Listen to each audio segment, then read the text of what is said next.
আজকের বিষয় কোন পুরাণে কি আছে, অর্থাৎ পুরাণ কতগুলি, সেগুলির বিষয়বস্তু সম্পর্কে অনেকের অজানা। তাই এ বিষয়ে আজকের উপস্থাপনা। প্রথমেই বলি, পুরাণ হলো যেখানে সৃষ্টি, ধ্বংস, বংশ, মনু আদির কথা ও বংশাবলীর কথা বিহিত। এই পঞ্চলক্ষণ সমন্বিত হলো পুরাণ। পুরাণের 3টি শ্রেণী, প্রতি শ্রেণীতে 6টি করে পুরাণ দেখা যায়, যথা সাত্ত্বিক পুরাণ, রাজসিক পুরাণ এবং তামসিক পুরাণ। সাত্ত্বিক পুরাণ হলো বিষ্ণু, নারদীয়, ভাগবত, গরুড়, পদ্ম ও বরাহ পুরাণ। আর রাজসিক পুরাণগুলি হলো ব্রহ্মাণ্ড, ব্রহ্মবৈবর্ত, মার্কণ্ডেয়, ভবিষ্য ও বামন পুরাণ। আর তামসিক পুরাণগুলি হলো শিব, লিঙ্গ, স্কন্দ, অগ্নি, মৎস্য ও কুর্ম পুরাণ। একটা কথা বলে নেওয়া ভালো, শিব পুরাণকে বায়ু পুরাণও বলে। এরপর এগুলির বিবরণ দেওয়া হচ্ছে, যথা সাত্ত্বিক পুরাণ। পদ্ম পুরাণ, এটি হলো সাত্ত্বিক পুরাণ। এর 6টি খণ্ড আছে, যথা আদিখণ্ড, সৃষ্টিখণ্ড, ভূমিখণ্ড, স্বর্গখণ্ড, পাতালখণ্ড ও উত্তরখণ্ড। এখানেই ব্রহ্মাণ্ড উৎপত্তি, গয়া, কাশী, কুরুক্ষেত্রাদি তীর্থ মাহাত্ম্য, একাদশী মাহাত্ম্য, কৃষ্ণের নিত্যলীলা, ব্রহ্মার আবির্ভাব কাহিনী, শালগ্রাম মাহাত্ম্য, কার্তিক মাসের দীপদান, গীতা মাহাত্ম্য প্রভৃতি বর্ণিত। বিষ্ণু পুরাণ, এখানে 6টি পর্ব আছে। প্রথম পর্বে বিষ্ণু ও লক্ষ্মীর উৎপত্তি, দ্বিতীয়তে পৃথিবীর সপ্তদ্বীপ এবং সপ্তসমুদ্র, তৃতীয়তে বেদ বিভাগ, চতুর্থতে সূর্য ও চন্দ্রবংশ, পঞ্চমে কৃষ্ণের বৃন্দাবন ও রাসলীলা ও ষষ্ঠে যোগ ও মুক্তি। এছাড়া সত্য, ত্রেতা, দ্বাপর ও কলির বর্ণনা আছে। ভাগবত পুরাণ এটি 12 স্কন্ধে বিভক্ত, 335টি অধ্যায় আছে এবং 18,000 শ্লোক। মূলত কৃষ্ণ কথা এখানে প্রধান। তাছাড়া ব্রহ্মার সৃষ্টি, কপিল অবতার, প্রহ্লাদ, মথুরা ও বৃন্দাবন লীলা এখানে বর্ণিত আছে। নারদীয় পুরাণ, এটি 2টি খণ্ডে বিভক্ত। বিষ্ণু স্তুতি, বৈষ্ণব ধর্ম, হরিভক্তি, এই কথাগুলো এখানে পাওয়া যায়। গরুড় পুরাণ পূর্ব এবং উত্তর খণ্ডে বিভক্ত। পূর্বখণ্ডে বিষ্ণুর সহস্রনাম, পূজা, দীক্ষা, প্রায়শ্চিত্ত এবং উত্তরখণ্ডে শ্রাদ্ধবিধি, প্রেততত্ত্ব, মৃত্যুর পূর্বাপর বিষয় বিহিত। এছাড়া মনুমৎস্য কথা, প্রায়শ্চিত্ত, ভুবনকোষ প্রভৃতিও বর্ণিত।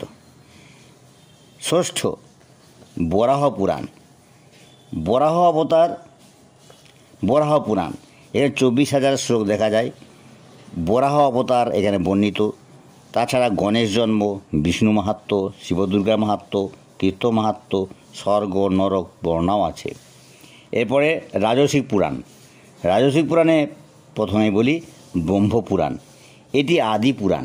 এখানে সৃষ্টি প্রক্রিয়া, দেবতা ও অসুরদের জন্ম, সূর্য ও চন্দ্রবংশ ব্যাখ্যাত হয়েছে। এছাড়া শ্রীকৃষ্ণ জন্ম ও যোগশাস্ত্র কথিত হয়েছে। এবার হচ্ছে ব্রহ্মাণ্ড পুরাণ এটি 2টি খণ্ডে বিভক্ত। প্রথম খণ্ডটি 4টি পাদে বিভক্ত, যথা প্রক্রিয়া, অনুষঙ্গ, উপোদ্ঘাত ও উপসংহার। এখানে সৃষ্টি, কল্প, মন্বন্তর, যুগভেদ, ভারতবর্ষের দ্বীপাদি বর্ণিত। খণ্ডটি বায়ুপুরাণের হুবহু এক হয় বায়বীয় ব্রহ্মাণ্ড নামেও পরিচিত। অধ্যাত্ম রামায়ণ এ পুরাণের প্রসিদ্ধ অংশ। এরপর ব্রহ্মবৈবর্ত পুরাণ, এটি 4টি খণ্ডে বিভক্ত, যথা ব্রহ্মখণ্ড, প্রকৃতিখণ্ড, গণেশখণ্ড ও কৃষ্ণ জন্মখণ্ড।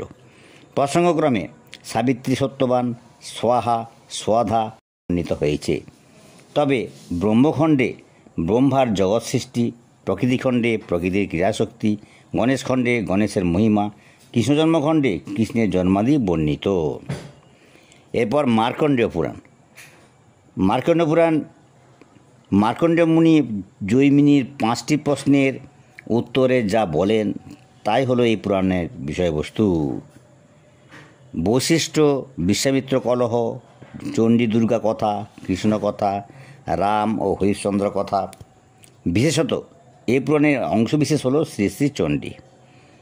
ভবিষ্য পুরাণ এই পুরাণের 5টি পর্ব, যথা ব্রাহ্ম, বৈষ্ণব, শৈব, সৌর ও প্রতিসর্গ। বর্তমানে 4টি পর্ব পাওয়া যায়, যথা ব্রাহ্ম, মধ্যম, প্রতিসর্গ ও উত্তর। শ্রীকৃষ্ণ ও তার পুত্র শাম্ব, বশিষ্ঠ, নারদ ও ব্যাসের কথোপকথন, সৃষ্টি প্রক্রিয়া, চতুর্বর্ণ ও সূর্য মাহাত্ম্য বর্ণিত। বামন পুরাণ বিষ্ণুর বামন অবতারে বলিকে ছলনা সহ দান মাহাত্ম্য, মহিষাসুর বধ, দক্ষযজ্ঞ, মদনভস্য, তীর্থ মাহাত্ম্য প্রভৃতি বর্ণিত। এরপর তামসিক পুরাণ। তামসিক পুরাণের অন্তর্গত 6টি পুরাণ দেখা যায়। বায়ু পুরাণ বা শিব পুরাণ, এটি 4টি খণ্ডে বিভক্ত। প্রথম জীবসৃষ্টি, দ্বিতীয় কল্পাদি ঋষি বংশ মন্বন্তর শৈব আখ্যানাদি, তৃতীয় জীবজন্তু চন্দ্র ও সূর্যবংশ, 4 যোগশাস্ত্র ও শিবমাহাত্ম্য। লিঙ্গ পুরাণ, এটি 2টি খণ্ডে বিভক্ত।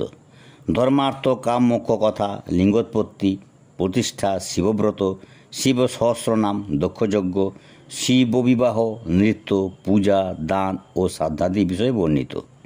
স্কন্দ পুরাণ, এটি 7টি খণ্ডে বিভক্ত। শ্লোক আছে। 7টি খণ্ড হল মহেশ্বর, বৈষ্ণব, ব্রহ্ম, কাশী, অবন্তী, নাগর ও প্রভাসখণ্ড। এখানে কাশী মাহাত্ম্য বিস্তৃত আছে। আর অগ্নিপুরাণ, এটি কোষ গ্রন্থ বলা যায়। বিষ্ণু পূজা, বিষ্ণুর নাম, অবতার সহ শালগ্রাম তীর্থ মাহাত্ম্য, শ্রাদ্ধ, প্রায়শ্চিত্ত, পশু চিকিৎসা, শব্দানুশাসন প্রভৃতি বর্ণিত। মৎস্য পুরাণ, মনুর সঙ্গে মীনরূপী বিষ্ণুর কথোপকথন, সৃষ্টি প্রক্রিয়া, রাজবংশ গঠন, মন্দির ও প্রতিমা নির্মাণ প্রভৃতি এই পুরাণের বিষয়বস্তু। কুর্ম পুরাণ, এই পুরাণের 4টি সংহিতা, ব্রাহ্মী, ভাগবতী, সৌরী ও বৈষ্ণবী।